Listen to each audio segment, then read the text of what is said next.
Yokoso washitare. Welcome back. And before we begin the actual story, I have 2 points that I need to go over. 2 things in the previous video that I got wrong, unfortunately. The first one is in regards to the warriors named Minamoto no Mamoru and Minamoto no Tasuku. I said that these 2 warriors ended up siding with Taira no Masakado, which is not true. In fact, according to Wikipedia, which isn't the most trustworthy source, but I'm gonna use it, Minamoto no Tasuku actually ambushed Taira no Masakado, so they were not friends. But the reason why I got that wrong is because if you look at the sentence here, there is the word narabi, is this one right here, narabi, okay? That means together with. And so literally what this sentence says is, Masakado narabi ni Minamoto no Mamoru Tasukura to Aitatakou koto suki nashi, okay? Which literally means that together with Taira no Masakado, they fought endlessly, essentially. I was under the impression that that meant that they fought alongside Taira no Masakado, but I believe what they meant was that they fought with Taira no Masakado instead. So, there's number 1. Number 2 involves the character Okio no O, who became the governor of the province of Musashi. I said that he and Masakado ousted the previous governor, but that is also not true. What it actually seems to have happened is when the office of governor was vacant, this Okio no O, without being officially appointed, just kinda took the seat over. He just kinda occupied it. Said, this is mine now. And the reason why this is important is because this, while unprecedented and pushing up against the line of rebellion, wasn't actually quite rebellion. But rebellion happens in this story that we will get onto now that I have cleared up these 2 instances of me being wrong. I apologize. There's a lot to keep track of, and the language is a little bit confusing, so give me a break, okay? So anyways, last time, we met Taira no Masakado, a great warrior in the eastern provinces who amassed all sorts of followers to his side and twice got in trouble with the imperial court, with the imperial government, and twice was let go. Twice was discharged of all wrongdoings leveled at his name. And so even though Taira no Masakado was constantly fighting people in and around the area he lived in, namely with his family and other warriors who lived around there, it hadn't quite gotten to the point of rebellion. Largely, the court viewed this as just individual private disputes among hard-headed, hot-blooded warriors. Like, it's just kind of what they did, and as long as everybody paid their taxes, and as long as the governmental structure was kept in place somewhat, they didn't really care. They were happy to just stay in the capital and write poetry and cry about things and go on and on about how the world was transient and fleeting and it's just so hard being a nobleman when everybody else does all the work for you and you get to live off of the taxes of the poor and but you wouldn't understand, you're an uncultured swine. Anyway, however, out in the eastern provinces, which is where all the action was happening, there was a man in the province of Hitachi, which is the main province that Masakado actually lived in, by the name of Fujiwara no Haruaki. And he's not really that important. He was a Fujiwara, so he was probably very rich, had a certain degree of power, but he wasn't an occupier of any major governmental position. He was just kind of out in the provinces doing whatever.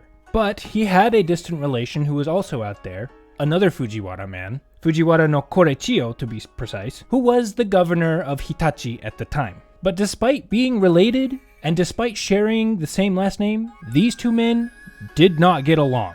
Because the governor's job, basically, as well as maintaining law and order, even though that was secondary, a governor's main job was to make sure the people paid their taxes. The entire government structure relied on people paying their taxes. And the thing about the first guy, the rich guy, Fujiwara no Haruaki, is he didn't like paying his taxes. He thought he was too cool for that. And so he told the governor, you know what, see these taxes? You can come get them. Over my dead body, let's see you take them. And at first the governor was more than happy to do just that. He tried to punish Haruaki severely for not paying his taxes. There was only one problem though. Haruaki was really good friends with Taira no Masakado. And Masakado had just about had it up to here with snooty aristocrats coming and taking their money so it could be shipped off to the elites in the capital so they could just use it to blow on parties or whatever the heck they were going to use it for. And so for whatever reason specifically, it doesn't mention, but Masakado and Haruaki allied themselves, and they went and they attacked the central bureau, the central outpost for the government in Hitachi. And they ousted the governor, Fujiwara no Koreichiyo. They kicked him out. They said, get out of here. We don't want you here anymore. Gooch, go on, skedaddle. And he did. He skedaddled right on out of there because, again, nobody wants to fight Taira no Masakado, who was, like, at this point, the single most famous warrior in the country. There was only problem with this, though, in that they had just ousted the official representative of the emperor in this province. They'd kicked him out, and they took control of the levers of government, which means this was now a full-fledged rebellion. Some people debate whether this was Masakado's intention or because of happenstance he just kind of stumbled into rebellion and was just like, well, I'm here now. So we don't really know. But the fact is that he took over the governorship of Hitachi. And the guy we mentioned just a little bit earlier, Okio no O, Prince Okio, was also there by happenstance. And he saw what was going on and he came to Masakado and he said something to the effect of, so, you just conquered a province, the punishment of which is the worst thing that the court could probably do to you. Execution, most likely. So, with that being said, it's not like they can execute you twice. So, if you conquered one province, why not go ahead and just conquer all the eastern provinces? See what happens. It might be fun. And Masakado told him, it's funny that you say that because I was actually thinking something along those lines myself. However, the eastern provinces are just the beginning. For am I not a descendant of the Kashiwara Emperor, Emperor Kanmu? Is it not appropriate that I set my sights on not just the eastern provinces, but the capital, and the whole of the country? But you do have to start somewhere, so why don't we go around the eastern provinces and take the official imperial seals from them and control this area ourselves? And so, with all that being said, and, with really nothing else left to lose and everything to gain, Masakado amassed an army in Hitachi, and he marched into the neighboring province of Shimosa, and he headed straight for the official government outpost, with conquest in mind. Now, the governor of this outpost, the governor of this province, and the former governor of this province were in that little outpost at government headquarters. But they were also smart men, and they had noticed something prior to all of this, that, Masakado's kind of getting really powerful here. And he seems to have a penchant for conquering things. And I suppose maybe they received reports that Masakado was now amassing an army and was now marching to meet them. And so, they, being somewhat farsighted, instead of trying to put up a fight, because, are you really going to fight Masakado by yourself? Like, good luck. So as Masakado was approaching, these two men went out to meet him. They kneeled before him, they did obeisance to him, they praised him, and they handed over their official imperial seals, their symbols of authority granted them by the emperor, without a word. They just said, here you go, we don't want any problems, we don't want to start anything, take these are yours, these are what you're here for, and good luck to you, sir. And with that, they skedaddle. They poof, right on out of there. They didn't want to fight Masakado, but I don't think they wanted to be on the side of a guy who was now in open rebellion against the emperor. And because that went so smoothly and they lost no men and there was no fight, well, why stop here? And so, with his army, Masakado moved on to the next province of Kozuke.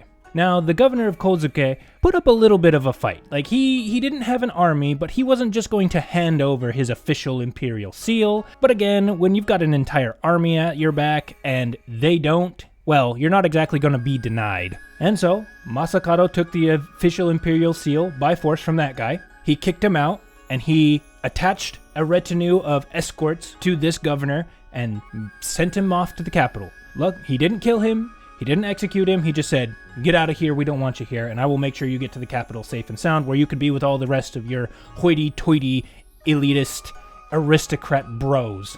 And now, having taken the imperial seals from several of the provinces out here, he now took up a bit of a defensive position, strengthened his army, and began officiating in certain rites and rituals that only the emperor was allowed to do. He began appointing men to different offices. And in the midst of all this hubbub, a single man came forward to Masakado and began speaking. Specifically, the term that the story uses is kuchibashiru, or rather kuchibashirite. Literally, kuchi means mouth, and bashiru comes from hashiru, which means to run, literally running his mouth. And the reason why they say this is because whoever wrote this story wasn't particularly happy with Masakado. And so when this man came and said what he said, you will see why they weren't exactly big fans of it. Because this man came not as a normal human, but as the medium for the spirit of a god. Specifically, this man claimed that he was a servant of the god Hachiman Bosatsu, or the Bodhisattva Hachiman. And I'm not going to go into the details of Japanese Buddhist cosmology, but essentially Hachiman was kind of the patron god of warriors at this time. So this man claimed to be possessed by the spirit of the god of warriors. And he approached Masakado, and he told him, "I am a servant of the god Hachiman, and I have come to tell you that I, Hachiman, do hereby bequeath my authority and power to my heir and spiritual son, Taira no Masakado.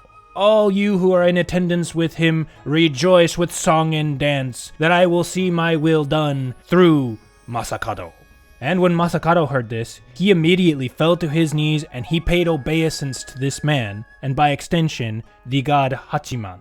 Twice he did this, and as all this was going on, all of Taira no Masakado's men, all of his warriors, and his soldiers began rejoicing and shouting, and they threw a party, because man, they had just conquered several different provinces. Masakado now had the blessing of the god of war on his side. Like, everything was just going so well. And it was here that Masakado wrote an official letter to the emperor in the capital. And when he wrote this letter, he titled it not with his name Taira no Masakado, but with the title of Shinno, which literally means new emperor, which is quite the claim. Essentially, Taira no Masakado was now declaring that he was the man in charge of the country, not the actual emperor. Although some people speculate that he was not so concerned with trying to conquer all of Japan at the time, but rather that he was trying to set up his own independent state out in the eastern provinces. Whatever the truth is, we don't really know, but the fact that he was putting himself on the same level as the emperor was something that the court could not abide. And after everybody was done hurraying and hurrahing and celebrating that they had seen such wonderful success, Taira no Masakado's younger brother, Masahira, a guy with his head on his shoulders, and a little bit far-sighted, but definitely on his brother's side in this whole situation. But he came to Masakado and he told him, he said, "Hey, bro, here's the thing. You know, this is all cool and everything, and good on you for the success, but you should be careful, be a little careful here. The title of emperor is something that only heaven is allowed to bestow on people. It's not something that you can just take for yourself. So as you're going about doing all of this, just be careful, bro. Okay, be a little wary, because we don't know exactly what we're playing with. You may get burned from this, dude. Just be warned." And Masakado just kind of scoffed at this, and he looked at his younger brother and he said, "I am a master of the way of bow and arrow. I am the greatest warrior in the land, and I have learned that the one who rules is the one who can smite his enemies and take victory for himself. That is the man who becomes Lord, and I am the best at this. What do I have to fear?" And so with that, he just waved his younger brother away and took that advice and just shooted off out the door. He did not care. And immediately he then set about appointing his own men as governors, as government officials over all of the surrounding provinces in the east. So after appointing governors and appointing his men to control and rule the areas around, he also began plans to build his own capital, based in many ways on the capital in what is now modern Kyoto, but in the capital of Heian. except his capital was going to be in Shimosa, which was again another one of the places that he was very often frequenting. And after appointing governors to rule the surrounding provinces and beginning work on setting up his own capital, he also began appointing furthermore offices in his actual government, so people to serve him directly. And he took care of everything.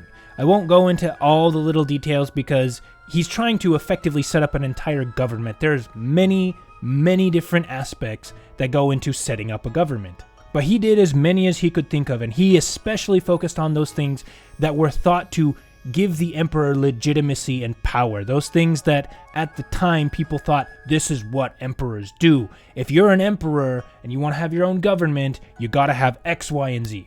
Things like creating seals. Things like compiling official historical records. But the one thing that he didn't quite get to was developing a calendar. Because this was something that happened in East Asia, where they believed that the emperor had authority over time itself, is a phrase that I think I got from the Buyuden Japanese History channel, which, by the way, check them out. But he didn't have a professor of the calendar. He didn't have somebody who was skilled in creating these things. And so, unfortunately, he didn't get a calendar made. But, you know, that's just one thing. We have time. We'll get to that when we get to that, I'm sure is what Masakado thought. Well, and after all this celebration, they hadn't fully conquered all of the eastern provinces yet, so after now crowning himself the new emperor and taking care of all of this stuff, they began going about and taking the official imperial seals of the other provinces they hadn't got to. But eventually, news made its way to the capital. First, it reached the Daijokan, which was the most important, the highest office, the highest organization of government just beneath the emperor. These were the guys who oftentimes were the actual powerful men who controlled things. The emperor in many ways was just a figurehead. He was kind of there and he did wield power. But you know, the emperor had interests besides ruling the country oftentimes. And so there were people in the Daijokan largely who were the guys who actually took care of the business of running the government. But news reached the Daijokan, and from the Daijokan it eventually reached the emperor, that Masakado was now completely in open rebellion, and that he may even have his eyes set on taking the imperial throne for himself. And of course, this shocked everybody. Not just the emperor, not just the people of the court, but everybody in the city was like, holy, this is something new. Because they had had rebellions before, like you know, peasants revolt and people just oftentimes aren't happy with the government and there's riots and there's things, and you know, normally that's just whatever that kind of happens, but they're pretty small, they're pretty localized, they're not really that hard to deal with. But this was on another level. Masakado wasn't just another one of these uppity warriors who kind of started something. No, he had taken control of several provinces. Several, not just one, which was a feat in and of itself. Like, if you could take over a whole province, like, whoa, bro. But he had taken over several. So this was a big deal. Everybody was kind of freaking out about it. And the emperor didn't really know what to do. And he declared to all of his counselors and all of his advisors and the people who worked underneath him, guys, we need to consult the gods and the Buddhas on this. This is beyond anything we have seen before. And he went around to the various temples and the various shrines. And he had prayers commissioned in the Buddhist temples, both using the exoteric rituals, which were, you know, rituals that pretty much everybody knew that were out in the open, and the esoteric rituals, which were rituals that were done only in secret. Rituals done by only the highest, most well-qualified of Buddhist priests. And of course, he also went around to all of the shrines dedicated to the local gods, dedicated to the big gods, because if they were going to put down this rebellion, which was the biggest rebellion seen in their history, then they were going to need all the divine help they could get. Okay, and that is actually where we're going to leave it off for this time. Again, this is only part 2 of a 3-parter, so the next part will be the last, where we wrap everything up, we see what happens, how the government responds, how Masakado ends up, and we've got some extra things because this story doesn't actually contain everything about Masakado that I would like to put in here. There are some things that happen in the prologue. Is it prologue or epilogue? I think it's the prologue. The after part that are actually a little bit pertinent. Plus, if things go according to plan, I might have a little bit of footage of a very important place regarding this whole story that I would like to show you too. So, If you want to stay tuned for that, please subscribe to the channel because that story will be coming up. And if you did like the story, please like the video. And if you have any questions or you notice that I said something wacky or something wrong, which that tends to happen a lot more than I would like, please tell me in the comments. And yeah, hopefully we will see you here next week for the third and final part of the rebellion of Taira no Masakado, the first samurai. So, thank you one final time, Ito kateji ke no koso haberi kere, and we will see you in the next one. Goodbye.